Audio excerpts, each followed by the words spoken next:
जति मैले भोगेँ नि त्यति दोष चाहिँ थिएन क्या, जति मैले सजाय पाएँ। जसलाई भगवानले नै हात दिएका छन् त्यसलाई चाहिँ मान्छेले खुट्टा तानेर कहिले पनि गिराउन सक्दैनन् क्या। म चाहिँ भगवानलाई एकदम विश्वास गर्छु। उहाँहरूको कोहीसँग पनि मेरो कुरा हुँदैन होइन।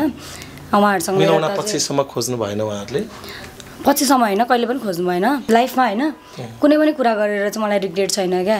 8 महिनामा चाहिँ काटेको घाउ पनि निको भइसक्छ क्या, सिलायो भने जस्तोको त्यस्तै भइसक्छ। 8 महिना भनेको त्यो धेरै लामो समय हो होइन। नबुझ्ने मान्छेले नि मैले जति यहाँ आएर आँसुको खोलै बगाएँ भने पनि मलाई गलतै भन्छन् क्या। हुन त इल्नाजीले अब न्यू लाइफ आफ्नो न्यू स्टाइलले अगाडि बढाइसक्नु भएको छ। म पास्टलाई त्यति धेरै कोट्याउन्न।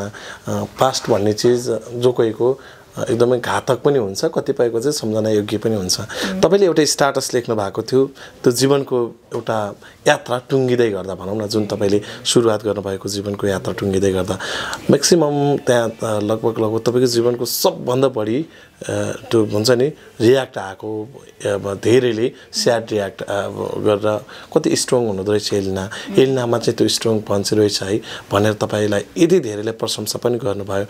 कलाकारहरू त म्याक्सिममले तपाईँलाई हामी छौँ है भनेर साथ दिनुभएको थियो। त्यो बेलामा के सोच्नुभयो? साँच्चीकै मेरो चाहिँ शुभचिन्तक मात्र होइन, मेरो साथीभाइहरू पनि यति धेरै रहेछन् भन्ने महसुस भयो जीवनको एउटा यात्रा तपाईँले बिदाई गर्दै गर्दा? त्यो चाहिँ भएको थियो। धेरै कहिलेकाहीँ धेरै हिम्मत मिल्छ क्या सानो सानो कुराहरूले चाहिँ। अनि मलाई चाहिँ कस्तो भयो भने मैले चाहिँ त्यो कुराहरूबाट सर्भाइभ गरिसकेको थिएँ क्या, किनभने म अस्ट्रेलियाबाट आएको 8 महिना भइसकेको थियो नि त होइन। 8 महिनामा चाहिँ काटेको घाउ पनि निको भइसक्छ क्या, सिलायो भने जस्तोको त्यस्तै भइसक्छ। 8 महिना भनेको त्यो धेरै लामो समय हो होइन। त्यही भएर मैले त्यो कुराहरूलाई बिस्तारै त्यसमा मैले बानी पारिसकेको थिएँ। त्यो कुराहरू मैले गरिसकेर मैले आफ्नो मन चाहिँ मैले दह्रो बनाइसकेको थिएँ होइन। अनि मैले चाहिँ बदला लिनुभन्दा बदलिनु ठिक हो भनेर सोचेँ कि। त्यही भएर मैले कसैलाई केही पनि भनिनँ, मेरो कथा पनि मैले भन्न चाहिनँ र भनिनँ पनि होइन। तर कहिलेकाहीँ चाहिँ मलाई रिग्रेट हुन्छ क्या, किनभने कतिपय कुरामा मलाई त्यो ब्याकफायर भइरहेछ नि त, त्यो मैले नबोलेको कारणले। अनि कति के मेरो बाबालाई होइन सबै कुराहरू, मेरो बाबाले 2 करोड माग्यो, के आरोपहरू यति धेरै आएको छ। अनि कहिलेकाहीँ चाहिँ राम्रो हुँदाखेरि पनि राम्रो हुनु भने नराम्रो रहेछ जस्तो पनि फिल हुन्छ। तर म के सोच्छु भने नि, जस्तै एउटा मान्छे कोही चोर छ होइन, अनि त्योसँग बदला लिनलाई मैले पनि चोरेँ भने त म पनि चोरै भयो नि त। म त राम्रो मान्छे हो नि त होइन। म आफ्नोमा राम्रो छु, म राइट छु भने नि सत्य कुराको कहिले पनि प्रमाण हुँदैन क्या। अनि सत्य कुरा के हो सबैलाई थाहा छ। सुन कति थियो भन्ने कुरा मेरो युट्युबभरि छताछुल्ला छ भने मैले त्यो कुरालाई प्रमाणित गरिरहनु पर्ने जरुरत छैन। मैले यो हो भन्नुपर्ने पनि जरुरत छैन होइन। त्यही भएर मैले यो कुराहरू चाहिँ ठिकै छ, एक न एक दिन समय आउँछ, समय आएपछि सबै कुरा ठिक हुन्छ। कोही नभए भगवान हुन्छन्, भगवानले हेर्छन्। यो कुरा भनेर पनि नबुझ्ने मान्छेले नि मैले जति यहाँ आएर आँसुको खोलै बगाएँ भने पनि मलाई गलतै भन्छन् क्या। त्यही भएर म स्पष्टीकरण दिनुपर्ने कुनै पनि जरुरत छैन। त्यसमा त तपाईँले स्पष्टीकरणको आवश्यकता त महसुस दर्शकले पनि गरेका छैनन्। तर उताबाट तपाईँको पूर्व पतिले नै एउटा भिडियो बनाउनु भयो, सायद अस्ट्रेलियाबाटै होला, त्यही अनुसारको दोहोरी गाइदिनु भयो सुन केही विषयमा। त्यसपछि अलि बढी तपाईँलाई ब्याकफायर भएको यो विषयमा?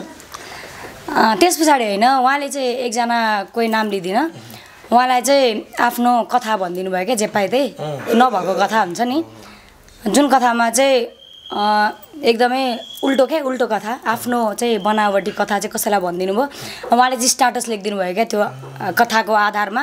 अनि त्यो स्ट्याटसको आधारमा चाहिँ सबैजनाले चाहिँ यस्तो हो भनेर भन्नुभयो होइन। त्यतिखेर चाहिँ मलाई होइन यो चाहिँ मैले चाहिँ बोल्नुपर्छ कि क्या हो, यसरी चाहिँ हुँदैन भन्ने कुराहरू मलाई मनमा लागेको थियो। फेरि मेरो मम्मी बाबा यति राम्रो हुनुहुन्छ कि एकदम गुड हार्टको हुनुहुन्छ क्या।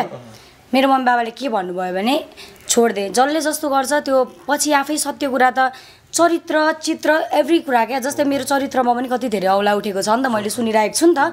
चरित्र भन्ने कुरा चाहिँ ऐना जस्तो हो क्या दाइ, छर्लङ्ग देखिन्छ क्या। त्यो मैले अहिले जति नै तपाईँको अगाडि नाटक गरेँ भने एक न एक दिन म कस्तो छु भन्ने कुरा प्रुभ हुन्छ। अनि त्यो सत्य जे कुरा हो त्यो हुने नै कुरालाई मैले किन जबरजस्ती होइन भनेर टाउको फुटाउँछ होइन। त्यही भएर मैले ठिक छ भनुन्, कतिसम्म भन्दा रहेछन् भनुन्, एक न एक दिन त थाक्छन् होला नि त। एक न एक दिन त आफूलाई यस्तो हुन्छ क्या, दिउँसो जति नै आफ्नो कथा सुनायो भने राइट भएको कुरा के हो भने आफूलाई त मान्छेले ढाट्न सक्दैन, ईश्वरलाई ढाट्न सक्दैन।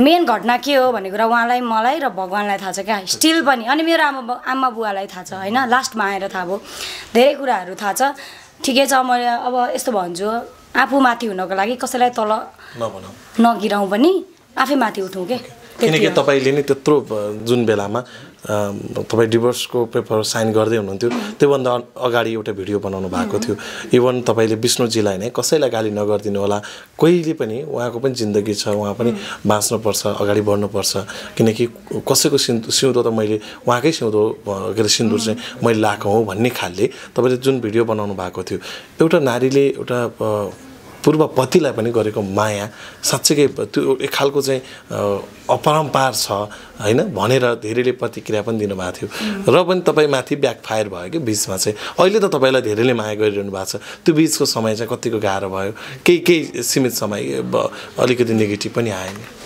नेगेटिभ आउँदाखेरि त्यस्तो गाह्रो भएन कि तर मलाई त्यही भन्दैछु त आफ्नो अच्छाइ कसैलाई राम्रो गर्यो भने पनि त्यही कुराको फाइदा लिँदा रहेछन् भन्ने टाइपको भयो होइन अनि मलाई स्टिल पनि अहिले पनि मलाई त्यस्तै हुन्छ नि त मलाई स्टिल पनि हुन्छ उहाँको मलाई नराम्रो होस् उहाँ चाहिँ अब एकदमै नराम्रो उहाँको चाहिँ सर्वस्व नै सकियोस् भन्ने म चाहदिनँ उहाँको एकदमै राम्रो होस् फलिफाप होस् अब सायद उहाँले जस्तो खोज्नु भएको थियो त्यस्तै जीवनसाथी उहाँलाई मिलोस् म चाहिँ उहाँको लायक हुन सकिनँ मलाई त्यही फिल हुन्छ होइन अनि त्यस पछाडि कसैले कसैलाई जबरजस्ती माया गर्नै पर्छ भन्ने पनि छैन क्या उहाँको पनि अधिकार छ नि त राम्रो छान्ने होइन त त्यही भएर ठिकै छ अब म उहाँको नजरमा राम्रो हुन सकिनँ अब त्यसमा मेरो पनि कतिपय गल्ती छ होला धेरै गल्ती एकजनाको मात्रै गल्तीले कहिले पनि नराम्रो हुँदैन तर जति मैले सुन्नु पर्यो जति मैले भोग्नु पर्यो नि त्यति धेरै गल्ती चाहिँ मेरो थिएन क्या फेरि जति मैले भोगेँ नि त्यति दोष चाहिँ थिएन क्या जति मैले सजाय पाएँ तर पनि ठिकै छ मैले कुनै पूर्व जन्ममा केही कसैलाई धेरै चित्त दुखाएको थिएँ या अनजानमा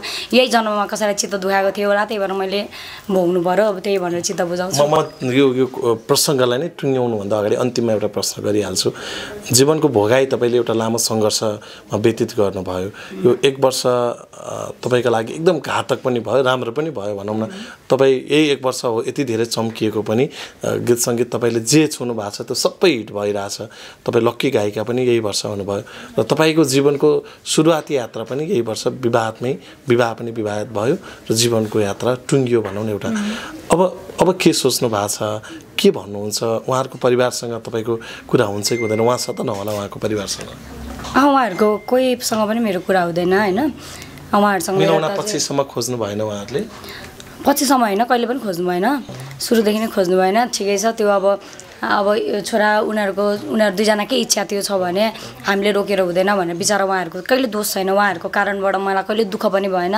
उहाँहरूले मलाई कहिले नराम्रो पनि गर्नु भएन उहाँहरूले मलाई केही गर्नु भएन म राम्रोलाई राम्रो नै भन्छु उहाँहरूको कारणबाट चाहिँ म कहिले पनि दुःखी भइनँ क्या उहाँको परिवारको कारणबाट चाहिँ अनि त्यही भएर उहाँहरूले अब सायद कुरा सुन्नुभएको थियो होला अब के गर्नु र उनीहरूको इच्छा यही भएपछि भन्ने हो बिचारा आमा बाउलाई त त्यसरी बिचमा ल्याएर त्यस्तो गर्ने कुरा पनि हुँदैन अनि अब सायद दुःख त लागिहाल्छ नि होइन अनि त्यही भएर पनि केही बोल्न सक्नु भएन होला उहाँहरूलाई केही त्यस्तो मलाई केही पनि छैन र मलाई चाहिँ लाइफमा होइन कुनै पनि कुरा गरेर चाहिँ मलाई रिग्रेट छैन क्या बुझ्नु भएन केही कुरा गरेर मलाई रिग्रेटै छैन मैले अहिले जे कुरा गरेँ त्यो कुरामा पनि मलाई रिग्रेट छैन र कुनै न कुनै दिन नि राम्रो कुराको हिसाब हुन्छ अनि जसलाई भगवान्ले नै हात दिएका छन् त्यसलाई चाहिँ मान्छेले खुट्टा तानेर कहिले पनि गिराउन सक्दैनन् क्या म चाहिँ भगवान्लाई एकदम विश्वास गर्छु सबै कुरा समयसँगै ठिक हुँदै जान्छ अनि भगवान्को आशीर्वाद चाहिँ सधैँ मलाई रहिरहोस् म त्यति मात्रै चिताउँछु जहिले पनि कस्तो